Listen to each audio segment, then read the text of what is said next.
Matthias Lausen mission accomplished because according to the Act on Copyright Liability of Online Content Sharing Service Providers, the Munich Regional Court has set an important precedent. How crucial is this decision for all European countries?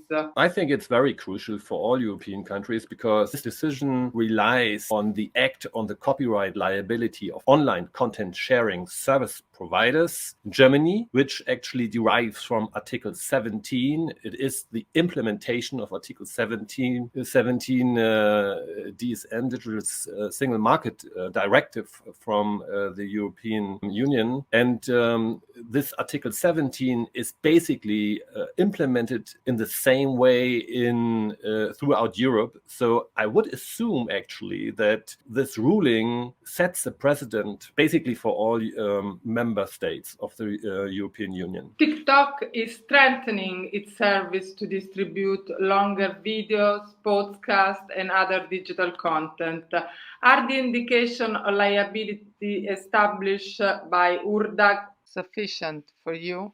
Yes, I would say that the URDAC is sufficient because it does not make any difference between the kind of the work that is protected by that act. So it does not matter whether it is a podcast or a text or a musical work or a video, a short video or a long form video. So in my opinion, it applies to all content, and therefore I would assume that it actually is sufficient. Nikita Ventures CEO Antoine Schmidt-Roy stated that attempts to negotiate with TikTok have been exhausting and frustrating. How long did it take for the court to make its decision? Well, the proceeding went from September 2022 to January 2024. So it took about a year and a quarter to come to that decision. But the filing of the claim was for sure not at the beginning of the whole proceeding, because when Mr. Schmidt-Roy couldn't come to terms with TikTok, he asked us for advice. And this was a year before, around September, if I remember correctly, September 2021. So it took about a year of negotiations to find out that TikTok obviously had no interest in making a offer for licensing the content of Nikita Venture. So in total, I would say it took about like at least 1 year of negotiations with TikTok and then a year and a quarter to come to a ruling. How long will TikTok take to disclose the information required by Munich Court? How often users stream the unlicensed content? How often users uploaded the unlicensed content? And what revenue and profits TikTok generated from the unlicensed content? And it will pay or appeal? At the moment, I only can make a guess. And if I had to guess, I would say they will appeal. And therefore, it could take a while before we see the first results. Because if they appeal, they have to do this, or they have to notify us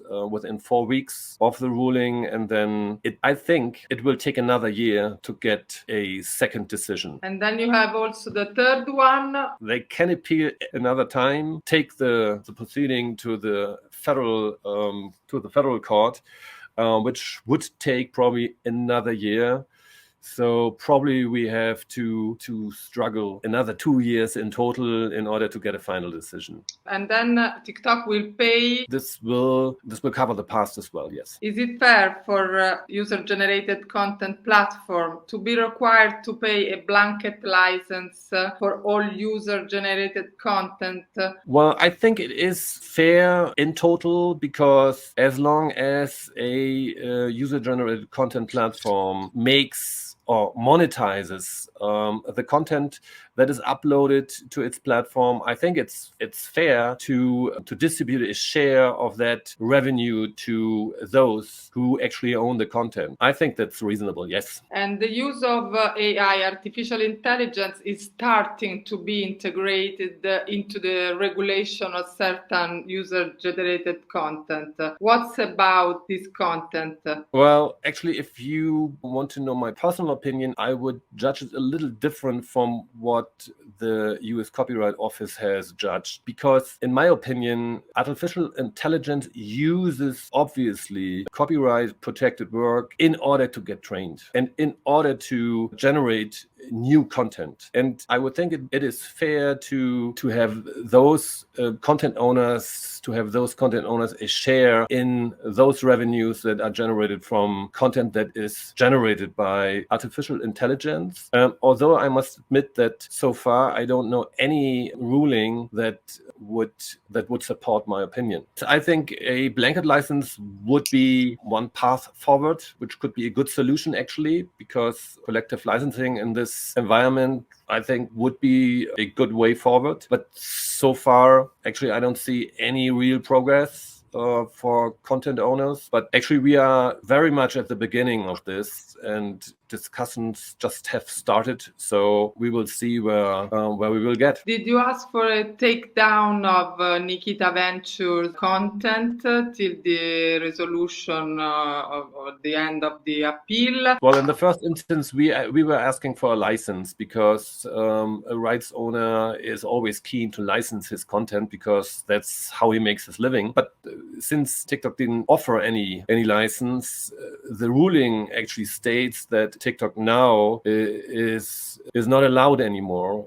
to perform those works on its platform. So yes, they are not allowed to make use of that content anymore, actually. Okay, Rachel, thank you very much. Thank you. Have a good day. Bye. Bye-bye.